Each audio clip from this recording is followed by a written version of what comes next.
So I think that something I touched upon in the last video I made is really important to recognize when it comes to applying various manifesting ideas and just self-betterment ideas, feeling better internally in you know in general. Something that's very important to recognize is what we discussed last video, and that is something I'm going to talk more about today.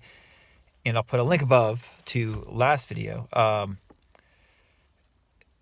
What's important to recognize is that so many people get lost in their head when it comes to self-improvement, and I would say specifically when it comes to law of attraction, law of assumption type of ideas. People get so theoretical. I think almost all of us are guilty of this at times. I certainly am. But I think when we're doing this work, when we're working on improving ourselves from the inside out, right? Which is basically what these ideas point to, is improvement from the inside out. Feeling better internally so our external naturally improves. Often seemingly without any rational explanation for how it's going to happen. We don't know that. We don't need to necessarily know the how if we internally start feeling better more of the time and make that more of a predominant state or way of feeling as we move through the day. But what's not recognized enough is that doing this is, for most people, not easy at all. Not easy at all. Not easy for me. I'm not ashamed to say that. It's very hard, I think, for most people to get that relaxed sense of inner fulfillment and flow with it throughout the day. There are so many things that knock us off the horse, as I talk about in my book, The Law of Attraction Simplified. And the answer for how to do this more effectively and how to just, embrace all the bullshit, right? The daily disasters, right? To paraphrase Neville, as we go through the day, and to still come back to that default of I feel okay. There's a deep sense of fulfillment, peace in my life. Even when all this bullshit happens and knocks me off the horse, I'm able to recognize that I'm okay. What helps us do that is not usually by being theoretical. The theory, all the rational explanations of how this stuff works, it's great, right? You have all these different opinions and different approaches to intellectualize and to think about. But doing it is about getting comfortable with the feelings that come up. It's feeling-based. It's not thought-based. It's having your mind, which is for most of us overly active, full of overthinking, right? It's having your mind work with your body more effectively and efficiently. So you're able to feel more of what's going on. Be more aware of what you're feeling from moment to moment as you go through the day. And when we do this, we recognize, holy cow, I feel, a lot more uncomfortable than I, perhaps thought, right? We want to make the mind that tends to overthink, that tends to be negative and pessimistic. We want to get it to know how the body's feeling. We want to create more holistic awareness and more of a positive interplay between our thinking and our awareness, our consciousness, and our emotions and what we're feeling in the body. And in my opinion, having been exposed to these teachings for a long time, I do not see this discussed thoroughly enough, especially online, but just in general. Law of attraction teachings usually skip over the hard stuff. And guess what? The hard stuff's still there. The hard stuff's still there.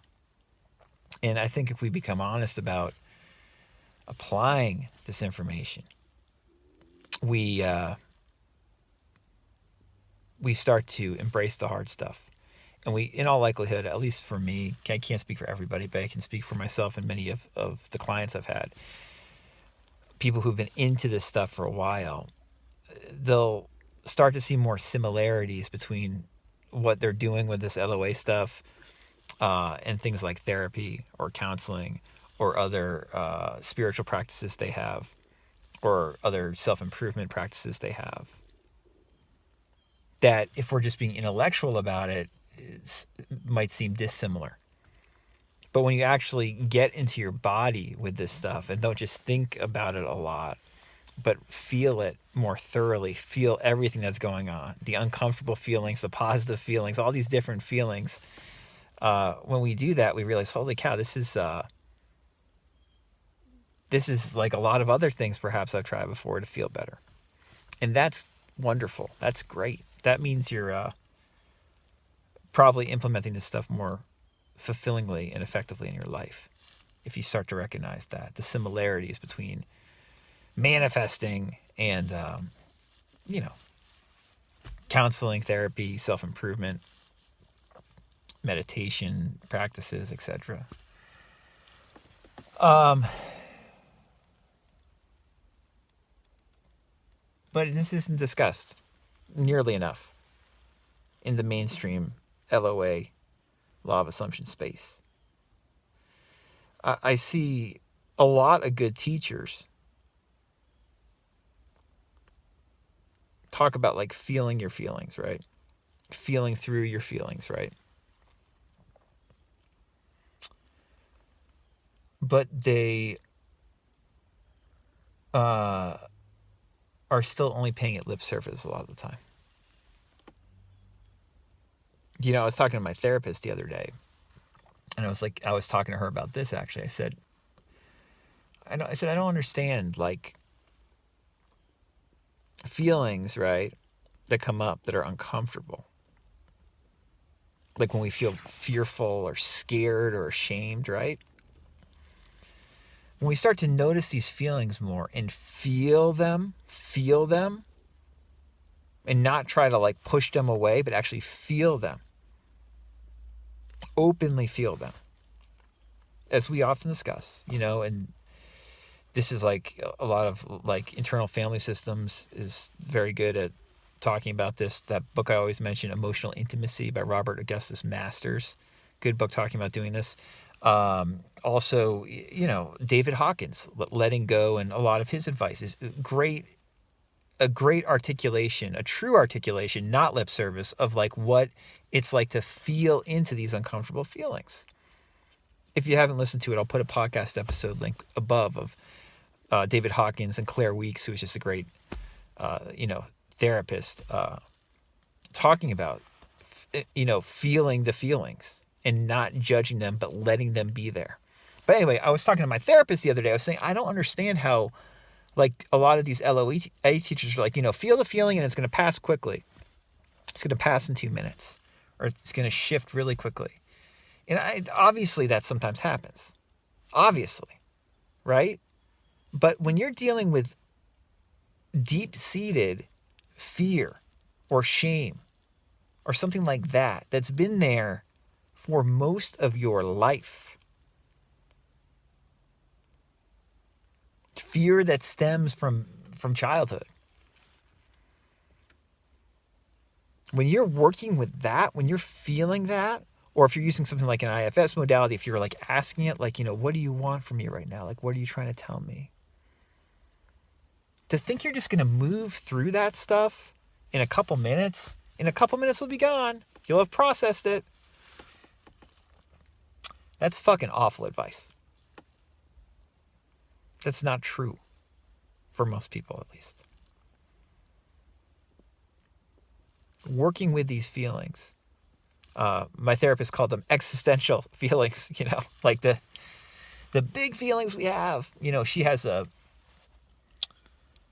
my therapist has a lot of, she's worked with a lot of people who have significant trauma. She's a specialist in that. And then she works with me. When we're working on that deep-seated stuff, we got to be patient. And we have to allow these feelings space, time to express themselves. And how they express themselves often, things like fear, things like shame, is by being intense. Like for me, often it's like in the chest area. For other people, it might be in your stomach or in your head or your throat, heart, wherever in the body it might be. Legs shaking, whatever it may be. But like when that's there, that intensity, I'm not trying to get rid of it. I used to try to get rid of it, suppress my feelings, especially like my fear, or dismiss it. Like, this is bullshit. And I mean, listen, that can be a very effective method, right, of dealing with these feelings. To be able to drop the fear if that's what you want to do momentarily. But the thing is, in all likelihood, it's going to come back if you do that. And you have to look at, you inevitably have to look at it. A lot of this stuff.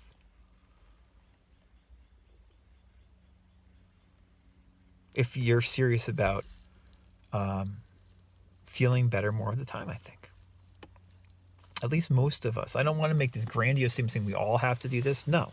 But like, I mean, for people who have followed my advice for a long time, one of my main things that I like sharing with people are simple mind-body techniques that get us out of our discomfort quickly. I talk all about it in The Joy of Not Thinking, and I did a video series years before that called Stop Being Serious. I'll put a link above to, just clips from that video series.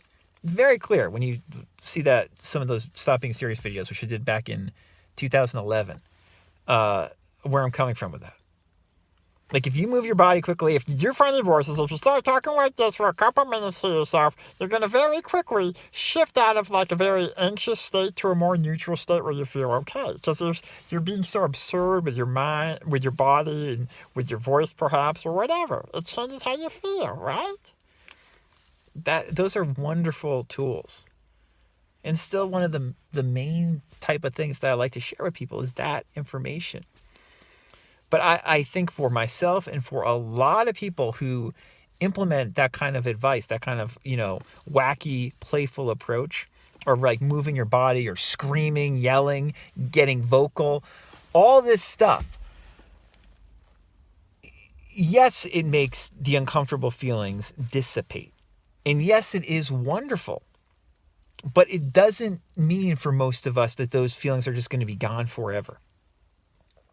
It means we can look at them and deal with them differently. But I think for a lot of us, you get older, you get more grounded in these ideas, you get more comfortable just being yourself, you get more comfortable with the feelings being there when they are there. You get curious about looking at the feelings more. You basically get curious about like, all right, well, like, how can I look at these feelings that I don't want to be there and get to know them better? In other words, you go to therapy or you get real, emotional based coaching or counseling. My wife's a social worker, and has been for a long time. She's a therapist. I know, many, many therapists, and I always resisted to going to therapy because I didn't want to go to talk therapy. I was like, I'm too into the mind-body connection to deal with talk therapy. It's bullshit. So how I got into therapy, going to a therapist, was I had to find a hypnotherapist because hypnotherapy appealed to me. And I was already into Coué. I didn't go to therapy till trying to think. Well, I went to some hypnotherapists, and then my current therapist is a hypnotherapist. That's how I found her, manifested her. I didn't start doing regular therapy until 2020, right before the pandemic got rolling. And I got into therapy, going to therapy. Because, the type of counseling I do is like spiritual counseling and mind, body, very somatic based alternative counseling, right? It's not like traditional therapy. And I got into therapy, going to therapy by doing something alternative, which was hypnotherapy, right? And so I started doing hypnotherapy. My therapist's name is Ellie. I started doing hypnotherapy with Ellie. And she talked about some of these other modalities and things we could do. We experimented with them some. And I wasn't really that interested because I was still like, this is going to be bullshit. And gradually, as I did more hypnotherapy with her and we experimented with other things, like we were experimenting, for instance, with like tapping, things like that. Because she knows, she's a master therapist is what it comes down to. But, tapping and other alternative stuff that might appeal to me. EMDR, we did a little bit of that. Anyway, it took a good, trying to think this timeline here, at least a year, seeing her basically every week, primarily just doing hypnotherapy, and a little bit of talking about, deep-seated pain and stuff like that. At least a year, maybe a year and a half, where I became open enough to like consider doing internal family systems, IFS type work. Because at first I was like, this is just bullshit. It sounds ridiculous. You have different parts. Come on. And she mentioned IFS, right? Like the first or second session I ever had with her. And I just didn't, we talked about it some. And maybe she tried to do a little bit of it with me, but I just, whatever. I still didn't want to really just look openly at what that fear meant or what that fear was saying to me, what that fear was trying to tell me. And later on, I was to discover also like what that shame was trying to tell me. Didn't want to go there. And I was very familiar with David Hawkins and Claire Weeks at that point, by the way. I mean, I had done this letting go type work many a time before I ever met with Ellie. But I didn't want to dive in deeper to the feelings because I thought it was this bullshit. I thought there was nothing there. I thought they were just there. It was trauma from my past and I couldn't look at it and shift it. And boy, was I wrong. I was really wrong. I realized how intellectual I still was about looking at my feelings. With all the work I'd done on myself, all the meditation, all the weird alternative therapy, all the hypnotherapy, I still was reticent to feel the feelings, let them be there, and listen to them.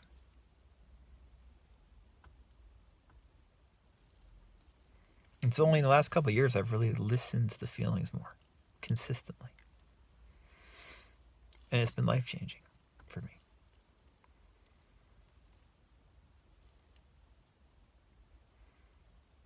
And it's made me a better father for sure.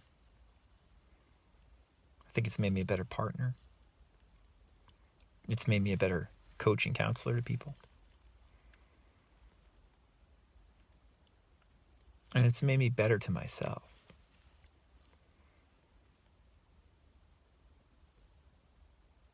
And now it's like, I've had a crazy week. Like, I remember, I get up, I've gotten up a couple times in the middle of the night, 2, 3 a.m. And, I feel scared. Like I wake up from like a nightmare, basically. My mind and body are processing things probably, right? I feel scared. And I go right to it. I go right to the feeling, to that fear. And I stay with it. I listen to it.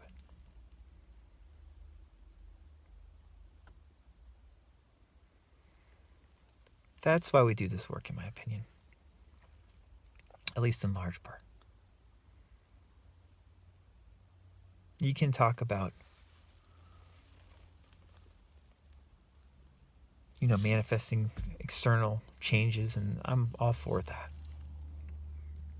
But the inner work, becoming more comfortable with who you are, even if you already felt like you were comfortable with yourself, which I did. And I was very comfortable with myself in many ways before I ever even got into LOA.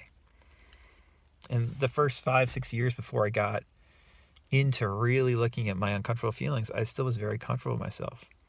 But I become more so. More accepting of who I am.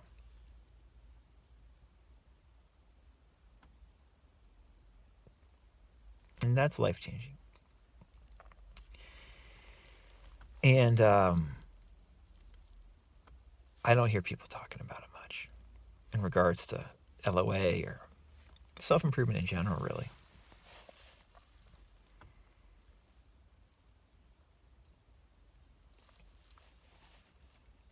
But that's the kind of advice I like sharing. And I like sharing all different kinds of advice, obviously. Especially how it pertains to self, changing oneself to feel better, stress management. But what we just discussed is so underrated.